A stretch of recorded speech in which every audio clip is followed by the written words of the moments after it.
मेरा नाम सीमा है। मेरे पापा प्राइवेट कंपनी में जॉब करते थे। मेरी माँ को भी जॉब करने का बहुत शौक था, मगर पापा ने जॉब नहीं करने देते थे। पापा उनकी खूबसूरती की वजह से उन्हें बाहर ही नहीं जाने देते थे। मेरी माँ की शिक्षा मेरे पापा से कहीं ज़्यादा थी। वह कहती थी कि मेरी काबिलियत से तुम्हारा बाप जलता है, इसलिए मुझे जॉब नहीं करने देता। बस इसी वजह से दोनों की आपस में नहीं बनती थी। हर वक्त लड़ाई झगड़ा चलते रहते थे।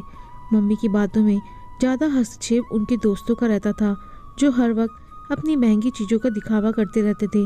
मम्मी के अंदर भी इच्छा पैदा होती थी कि वह भी ऐसी महंगी महंगी चीज़ इस्तेमाल करे। उन्हें अपनी गरीबी बहुत बड़ा ऐब लगती थी। हालांकि हमारे घर किसी चीज़ की कमी नहीं थी, बस पापा इतना कमा लेते थे जिससे घर का खर्चा बहुत ही अच्छे से चल सकता था।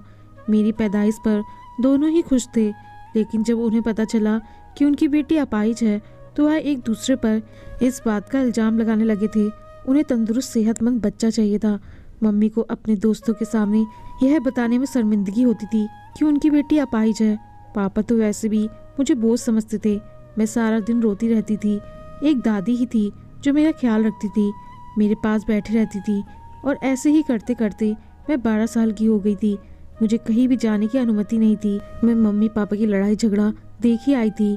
मम्मी का बेपनाह हुस्न मुझे विरासत में मिला था, लेकिन इतनी खूबसूरती का क्या फ़ायदा जब मुझे कोई प्यार ही नहीं करता था। भगवान ने मुझे खूबसूरती दिल खोल कर दे दी थी, लेकिन मुझे चलने फिरने के लिए पैर नहीं दिए थे। जब आपको बोझ समझा जाए तो फिर आपके अंदर की सारी खूबियाँ कमी में बदल जाती है। पापा कहते थे पता नहीं किस गुनाह की सज़ा में हमें यह अपाहिज लड़की मिली है। हालांकि मैं उनकी इकलौती औलाद थी। पापा और औलाद नहीं चाहते थे। बस मुझे देखकर कहते हैं कि इतनी खूबसूरत बच्ची है, काश अपनी टांगों से चल सकती। अब कौन शादी करेगा, हमेशा हमारी ज़िंदगी पर एक बोझ की तरह बनी रहेगी। मेरा दिल चाहता था कि मेरे माँ बाप मुझे प्यार करें, मगर वह तो मेरी तरफ देखने के लिए भी राजी नहीं थे। वह तो आपस में एक दूसरे से लड़ते रहते थे और एक दूसरे से अलग हो जाना चाहते थे। मम्मी पापा से कहती हैं कि मुझे तलाक दे दो, मुझे तुम्हारे साथ नहीं रहना। लेकिन सबसे बड़ी वजह मैं थी। वह मुझे किसी अनाथ आश्रम में डाल देना चाहते थे, लेकिन दादी ने ऐसा नहीं होने दिया। और फिर अचानक दादी की तबीयत खराब रहने लगी तो कोई मुझे पूछता तक नहीं था। उनका इलाज भी जैसे तैसे चल रहा था, और फिर इसी बीमारी के दौरान दादी 1 महीने के बाद ही हमेशा हमेशा के लिए भगवान के पास चली गई। मैं बहुत रोई थी कि भगवान मुझे भी अपने पास बुला लो।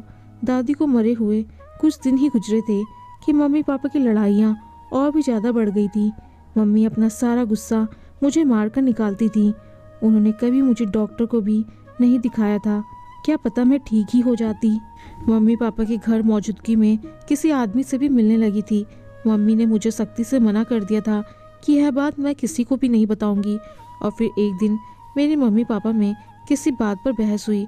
उसके बाद मम्मी मेरे पास आई और मुझे अपने हाथों से खाना खिलाने लगी।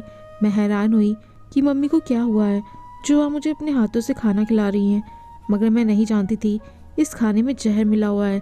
खाना खाने के बाद जब मैं बेहोश हो गई और मेरे माँ बाप को लगा कि मैं मर चुकी हूँ, तब वह मुझे उठाकर बहुत दूर जगह पर ले आए थे।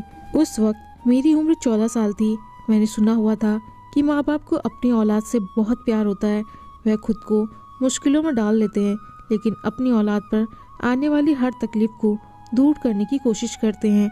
अपनी औलाद को सर्द गर्म हवा भी नहीं लगने देते। लेकिन मुझे जहर देते समय मेरे माँ बाप के हाथ नहीं काँपे थे। उनके अंदर से शायद इंसानियत खत्म हो गई थी। वह अपना अपना सफ़र अलग करना चाहते थे, जो कि मैं उनके इस काम में रुकावट बनी हुई थी। लेकिन मुझे मारने की क्या ज़रूरत थी।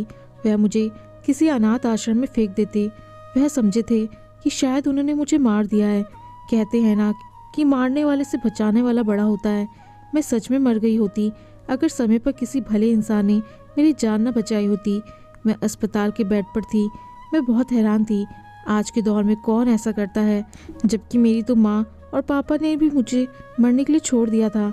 मेरे लिए वह एक घना वृक्ष था जिसने मुझे धूप में जलते हुए छांव दी थी। उसने मुझे मेरा नाम पूछा और पूछा कि तुम कौन हो और किसने तुम्हें जहर दिया है। मैंने कहा कि मेरे माँ बाप मेरे अपाहिजपन की वजह से मुझसे नफरत करते थे, मुझे छुटकारा चाहते थे, इसलिए उन्होंने मुझे जहर दे दिया। वह आदमी अच्छा भला खूबसूरत था, उम्र भी कोई ज़्यादा नहीं थी। यही कोई 23-24 साल की उम्र का नौजवान लड़का था। वह मुझे अपने घर ले आया। उसका घर बहुत खूबसूरत था। वह मुझे बहुत ही अमीर घर का लगा था। मैंने उससे पूछा कि आपके घर में कोई नहीं रहता? तो उसने कहा कि मेरा भी इस दुनिया में कोई नहीं है।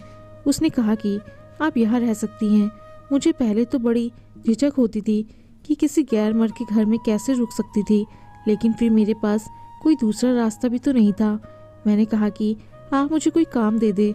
तो वह हंसकर कहने लगा कि तुम काम करने के लिए इस दुनिया में नहीं आई हो। काम करने के लिए मेरे घर में बहुत से नौकर हैं। फिर वह मेरा बहुत ख्याल रखने लगा। समय यूं ही गुजरता गया और फिर मैं 18 साल की हो गई थी। मैं धीरे धीरे उसे दिल ही दिल में पसंद करने लगी थी। जिस तरह से वह मेरी देखभाल करता था, मेरी परवाह करता था, मेरे दिल में उसके लिए मोहब्बत पनपने लगी थी। लेकिन कभी कहा नहीं था, क्योंकि मैं जानती थी कि उसका और मेरा कोई जोड़ नहीं था। फिर एक दिन अचानक उसने मुझे खुद ही शादी के लिए बोल दिया। मैं तो हैरान रह गई थी। उस जैसा इंसान भला कि मुझसे शादी करेगा, मगर यह सच्चाई थी। उसने मुझसे कहा कि मुझे तुमसे मोहब्बत हो गई और मैं भी उसकी बात पर विश्वास कर लिया। उसकी आंखों में उस समय मोहब्बत की चमक साफ दिखाई दे रही थी। और फिर उसने मुझे ढेर सारी शॉपिंग करवाई, मुझे हर चीज़ लेकर दी और फिर एक दिन उसने मुझसे शादी कर ली। मुझे तो यह सब एक सपना की तरह लग रहा था। क्या भगवान ने मेरी किस्मत में इतनी खुशियाँ लिख रखी थी? मुझे तो विश्वास ही नहीं आ रहा था। मैं उसके साथ बहुत खुश थी। अब मैं उसके घर की मालिक थी। मुझे इस दुनिया में सहारा मिल गया था। मेरे भगवान ने मुझे अपाहिज को भी इतना अच्छा हमसफ़र दिया था। उसका नाम आलोक था। रोज काम से वापसी पर वह मेरे लिए ताज़ा गुलाब जरूर लाता था। मुझे घर का कोई काम करने नहीं देता था। मैं रोजाना उसके लिए सस्ती संवरती थी। उसने बताया उसका बहुत बड़ा बिजनेस है और वह बहुत पैसे वाला है। मुझे अपने साथ ले जाते हुए उसे कभी भी शर्म महसूस नहीं हुई थी। मैं हर पार्टी में उसके साथ जाती। उसके फ्रेंड्स सब हैरान थे, कितने खूबसूरत इंसान ने अपाहिज लड़की से शादी कर ली। खूबसूरत तो मैं भी कम ना थी, मगर कहते हैं ना कि खुशियों की उम्र कम होती है, किसी न किसी की नज़र लगी जाती है। मैं भगवान से दुआ करती थी कि मेरी खुशियों को किसी की नज़र ना लगे। मैं और आलोक एक दूसरे के लिए काफ़ी थे। एक दिन नौकरानी खाना देने आई तो बोली, मैडम जी, मुझे यह सब कुछ देखा नहीं जाता, मुझसे यार जुल्म नहीं देखा जाता। मैं बोली, कौन सा जुल्म? तब वह बोली, मैडम जी, आप रात को साहब के सोने के बाद अपने बिस्तर के नीचे ज़रूर देखना। मैंने पूछा तो बोली, मैडम जी, मैं कुछ नहीं बता सकती, नहीं तो मेरी सामत आ जाएगी। लेकिन आप खुद ही देखिएगा, आपको सब कुछ पता चल जाएगा। बस आप मुझे मत पूछिए, मैं आपको कुछ नहीं बता सकती। मैं अपनी नौकरी से भी अभी हाथ धो बैठूंगी और पता नहीं साहब मेरी क्या हालत कर देंगे। और एक बात का ध्यान रखना, मेरी यह बताई हुई बात सबको मत बताइएगा, वरना वह मुझे काम से निकाल देंगे। मैं तो रोटी रोटी के लिए मोहताज हो जाऊंगी। मैं हैरान रह गई थी। मेरे पति की इतनी भरोसेमंद नौकरानी थी। मुझे कहीं जाना होता तो वही मेरी व्हीलचेयर पड़ती थी। मुझे बड़ी हैरत हुई। उस रात मैं अपने पति के सोने का इंतजार करने लगी कि आखिर क्या है बेड के नीचे। मेरी बहनों गुमान में भी नहीं था कि बेड के नीचे क्या होगा। आलोक के सोने के बाद जैसे ही बेड के नीचे देखा तो मेरे पैरों तले से जमीन निकल गई थी, क्योंकि वह हाथ से बनी 4 गुड़िया पड़ी हुई थी। उन सबकी टांगें टूटी हुई थी और उन पर सुइयां लगी हुई थी। वह सब देखने में भी मेरे जैसी लगती थी। मैं बहुत डर गई थी। मेरा शरीर कांप रहा था। मेरी सोचें उलझी हुई थी। मैं आलोक से पूछना चाहा, फिर उस नौकरानी का डरा सहमा रूप नजर आया। उसने तो मुझसे वादा लिया था कि मैं किसी को कुछ नहीं बताऊंगी। वह कहती थी, मैडम जी, मैं आपकी खैर हुआ हूँ, लेकिन आपने सबको बताया तो वह आपके साथ भी बुरा करेंगे और मुझे भी नौकरी से निकाल देंगे। मैं अपने छोटे छोटे बच्चों को कहाँ से मिलूंगी? मैं अगली सुबह अपनी इस नौकरानी से पूछा कि बेड के नीचे 4 पुतले थे जो सुबह के समय वहाँ से गायब हो गए थे। तुम बताओ, ऐसा क्या है? मुझसे मत छुपाओ, मैं तुम्हारी कही भी बात किसी को नहीं बताऊंगी। वह बोली, मैडम जी, आपको नहीं लगता कोई आप पर इतना मेहरबान है? उसकी कोई ना कोई वजह तो जरूर होगी। आपसे पहले यहाँ और बहुत सी लड़कियाँ आई थी, वह सब साहब की खूबसूरती से इम्प्रेस थी। साहब ने उनसे भी इसी तरह शादी की थी, लेकिन वो लड़कियाँ। फिर वह अपनी बात काट कर बोली, मैडम जी, आप बहुत मासूम हैं, आप साहब से बचकर रहे, मैं आपकी मदद करना चाहती हूँ। नौकरानी की बात सुनकर मुझे अपने कानों पर विश्वास नहीं आया। मैंने कहा, मुझे पहले यह बताओ, उस पुतले से क्या होगा? वह बोली, मैडम जी, पहले मैडम साहिबा के बेड के नीचे भी ऐसे ही साहब ने पुतले रखे थे, मैंने खुद देखा था। फिर कुछ दिन बाद ही वहाँ मैडम मर गई थी। साहब ने कहा कि किसी को मत बताना, हम सबको भी बताने से मना किया है। नौकरानी की बात सुनकर मुझे परेशानी ने घेर लिया था। मैंने उसे सलाह मांगी कि तुम ही बताओ मुझे क्या करना चाहिए। वह बोली, मैडम जी, आपके यहाँ से अपनी जान बचाकर भाग जाना चाहिए। वह बोली, मैडम जी, पास ही एक एनजीओ है, वहाँ पर अनाथ और बेसहारा लड़कियों को रखा जाता है, आप वहाँ चली जाए, यहाँ पर आप बेमौत मारी जाएंगी। मैं वहाँ पुतला देखकर और नौकरानी की बात सुनकर बहुत डर गई थी। मेरा दिल यह सब मानने से इनकार कर रहा था। आलोक तो मेरा इतना ख्याल रखता था, मेरे इलाज के लिए इतना चिंतित रहता था।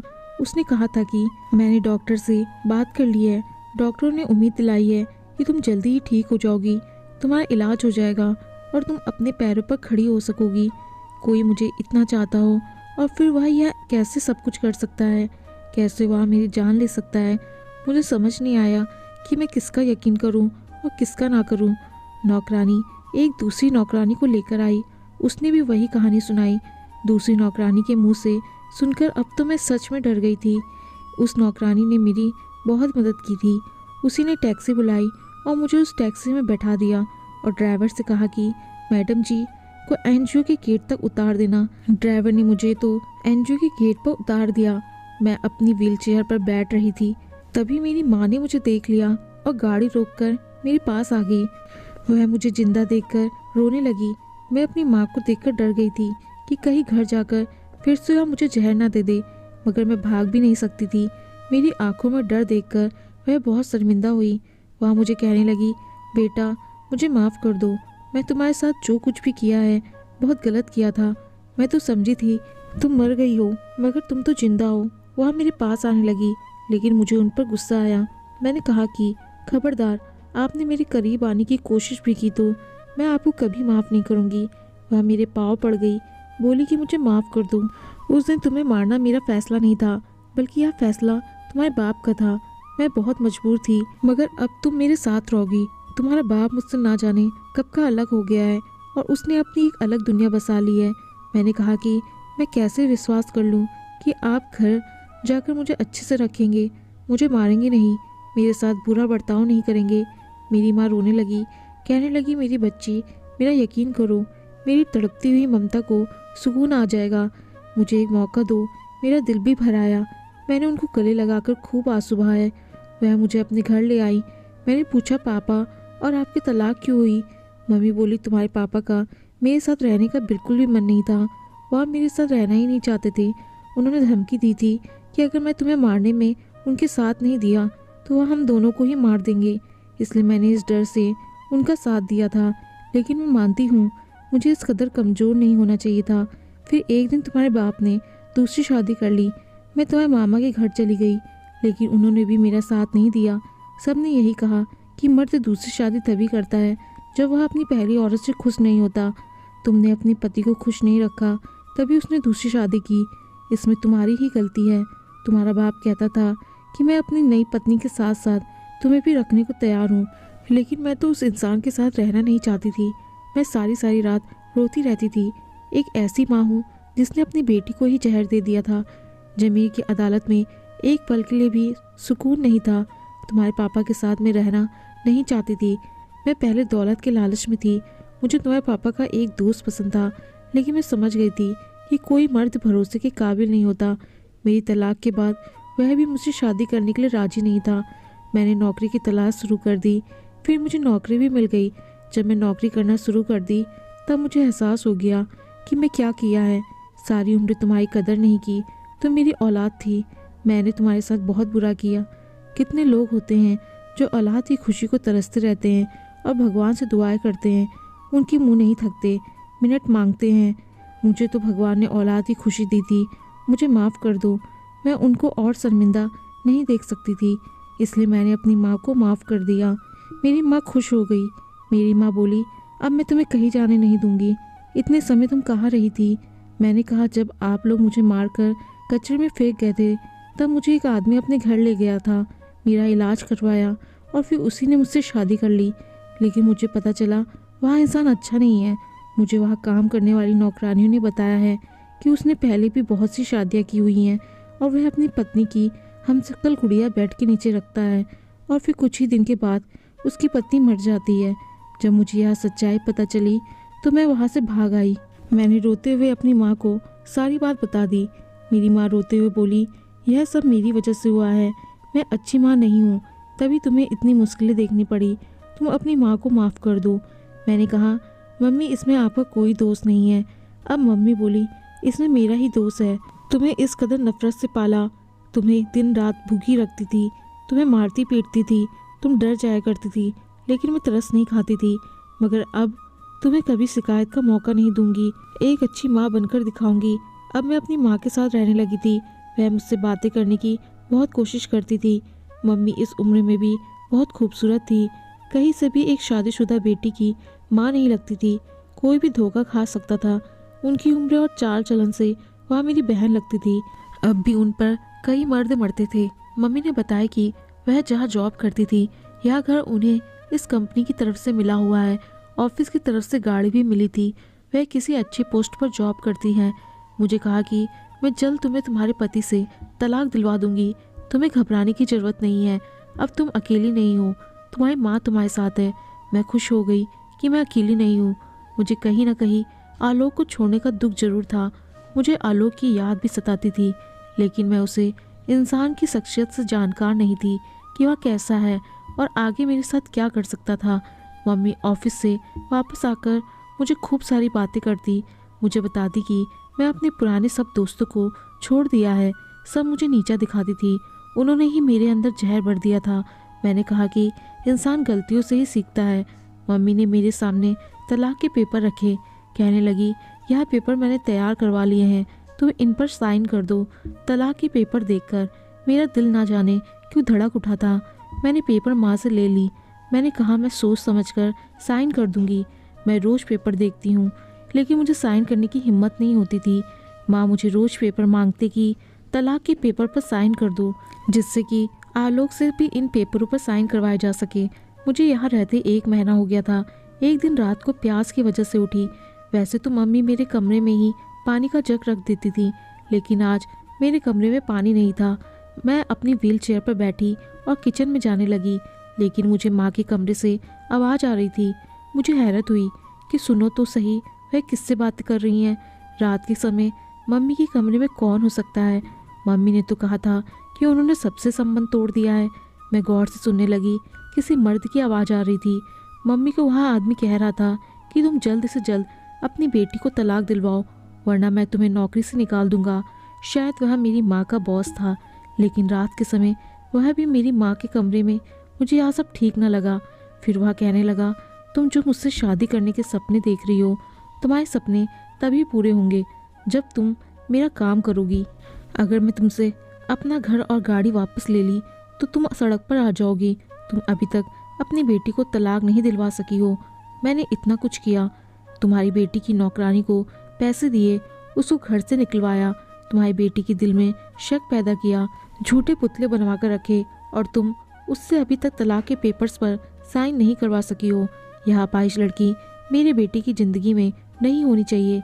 मैं हैरान थी, यह मेरी ही बात हो रही थी। यकीनन यह आदमी मेरे पति आलोक का बाप था।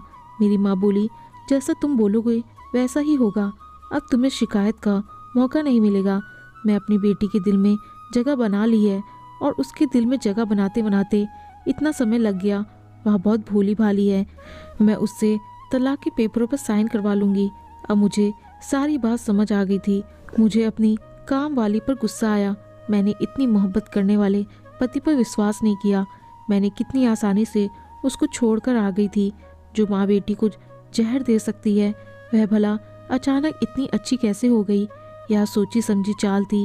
वह नौकरानी भी मिली हुई थी। मैं उनकी बातों में आ गई।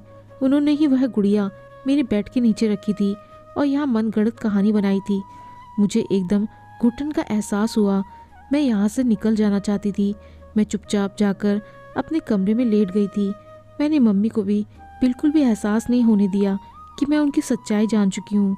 अगले दिन मम्मी ऑफिस गई तो उनकी नौकरानी मुझ पर नज़र रखने के लिए आ गई। वह हमेशा मेरे साथ रहती थी। पहले मुझे नहीं पता था कि यहाँ मुझ पर नज़र रखती है, लेकिन जैसे ही माँ की हकीकत मुझ पर खुली थी, मुझे पता चल गया था यह मेरी माँ की खास नौकरानी है और मुझ पर नज़र रखती है। मैंने उससे कहा कि मेरी मदद करो, मैं तुम्हें मुंह मांगी रकम दूंगी, तुम मुझे मेरे पति के घर ले चलो। मेरी माँ बिल्कुल भी अच्छी नहीं है, वह एक जालिम है। उसने बस मेरे सामने अच्छा बनने का नकाब चढ़ाया हुआ था।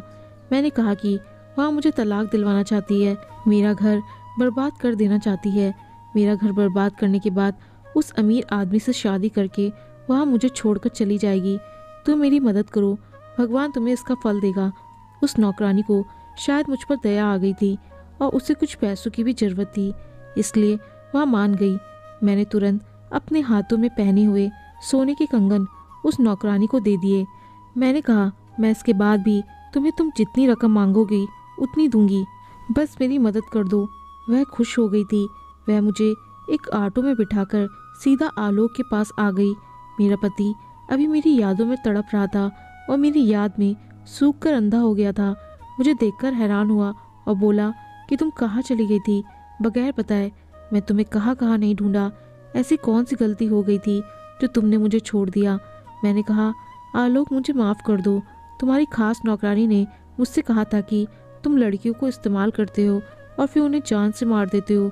उसने मेरी हमशक्ल पुतले भी मुझे दिखाए थे जो उसने बेड के नीचे रखे हुए थे।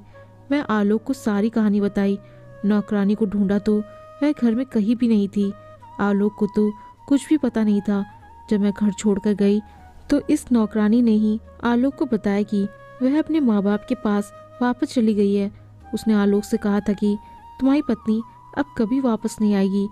वह यह कहकर गई है कि मैं कभी नहीं आऊँगी। मैंने आलोक से कहा कि मैं डर गई थी, मुझे माफ़ कर दो। मैं तुम्हारा विश्वास नहीं किया और एक गलत इंसान पर विश्वास कर लिया। जिस लड़की के माँ बाप ने उसे इस्तेमाल करके अपने मतलब के लिए फेंक दिया हो, वह लड़की ऐसे ही बन जाती है। उसे किसी पर विश्वास नहीं रहता। मैंने कहा, मेरी माँ, तुम्हारे बाप ने हमें अलग करने का इरादा बनाया हुआ है। दोनों आपस में मिले हुए हैं। तुम्हारे पापा मुझे जैसी अपाहिज लड़की को अपनी बहू स्वीकार नहीं करना चाहते। उन्हें तुम्हारे साथ कदम से कदम मिलाकर चलने वाली बहू चाहिए, जिसमें कोई कमी ना हो। वह मेरी माँ से इसी शर्त पर शादी भी करना चाहते हैं कि पहले वह मेरा तलाक करवाएगी। सारी हकीकत जानकर आलोक हैरान हो गया था। वह कहने लगा, मुझे मेरा बाप शुरू से ही पसंद नहीं है, इसलिए तो मैं अपने बाप से अलग रहता हूँ। मैं उनकी अयासी आदतों से परेशान हूँ। वह हर खूबसूरत औरत को शादी के सपने दिखाते हैं और अपने पैसों से उस औरत को अयासी भी कराते हैं, और जब अपने मकसद को पूरा कर लेते हैं तो उस औरत को छोड़ देते हैं। आलोक की बात का मतलब मैं समझ गई थी। वह मेरी माँ को भी अपने मकसद के लिए इस्तेमाल कर रहे थे। वह उनसे शादी नहीं करते। आलोक ने कहा, मैं तुम्हें कभी भी नहीं छोड़ूंगा। मैं उस नौकरानी को काम से निकाल दूंगा। मेरे पति ने भी मेरा हाथ थाम लिया था। वह मुझसे बहुत मोहब्बत करता था। ऐसे लोग जो दौलत की लालच में आकर आपका घर तबाह कर दे, उन पर कभी विश्वास नहीं करना चाहिए। मेरी माँ को भी अब सब कुछ पता चल गया था। वह भी मेरे घर आई। उन्हें फिक्र थी कि अगर मैं आलोक के साथ रहने लगी तो दौलत उनके हाथ से निकल जाती।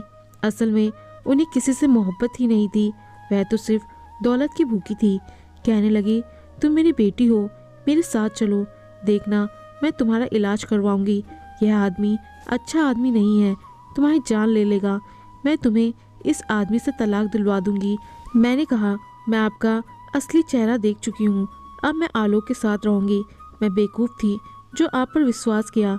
मुझे समझ जाना चाहिए था कि आप विश्वास के लायक नहीं हैं। वह कहने लगी, क्या बोल रही हो?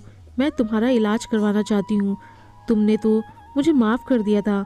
मैंने कहा, मैंने आपकी उस रात सारी बातें सुन ली थी। अगर अब आपने मेरे साथ कोई ज़बरदस्ती की तो मैं आपको पुलिस के हवाले कर दूंगी। पुलिस का नाम सुनते ही मेरी माँ घबरा गई। मैंने कहा कि आप इस काबिल नहीं हैं कि आपको माफ़ किया जाए, और फिर मैं अपनी माँ पर कोई भी तरस नहीं दिखाई। मैंने उन्हें जान से मार देने की जुर्म में पुलिस के हवाले कर दिया था। मैं पुलिस को बता दिया कि उन्होंने मुझे जहर देकर मारने की कोशिश की थी। पुलिस उन्हें गिरफ्तार करके ले गई थी। मैं कभी भी ऐसा ना करती, लेकिन मुझे पता था कि उन्होंने मेरी ज़िंदगी में सुकून कभी नहीं रहने देना था, लेकिन भगवान का धन्यवाद था कि सब कुछ ठीक हो गया था। आलोक ने मुझे बताया कि मैं तुम्हें बहुत ढूंढा था, मगर तुम मुझे कहीं ना मिली। काश तुम मुझ पर विश्वास कर लेती। तुम्हारे माँ बाप दोनों ही गलत इंसान थे। मैं आलोक से माफ़ी मांगी कि मैं उस पर विश्वास नहीं किया। अब हम दोनों खुशी खुशी रह रहे हैं। मैं आलोक के साथ अपने इलाज के लिए देश से बाहर आई थी। डॉक्टर ने ऑपरेशन का बताया था कि इसके बाद यह चल फिर सकती है। आलोक मेरा इतना ख्याल रखते थे कि मैं भगवान का जितना धन्यवाद करती हूँ उतना कम था। ऑपरेशन के बाद मैं धीरे धीरे बिल्कुल ठीक होने लगी थी, अपने पैरों पर चलने लगी थी, और इस समय आलोक ने मेरी बहुत मदद की थी। मैं भगवान का जितना धन्यवाद करूं उतना कम है कि उसने मुझे इतना प्यार करने वाला हमसफ़र दिया था। दोस्तों, आपको कहानी पसंद आई हो तो लाइक शेयर कमेंट जरूर करें, और चैनल पर नए आए हैं तो चैनल को सब्सक्राइब करना ना भूलें। धन्यवाद।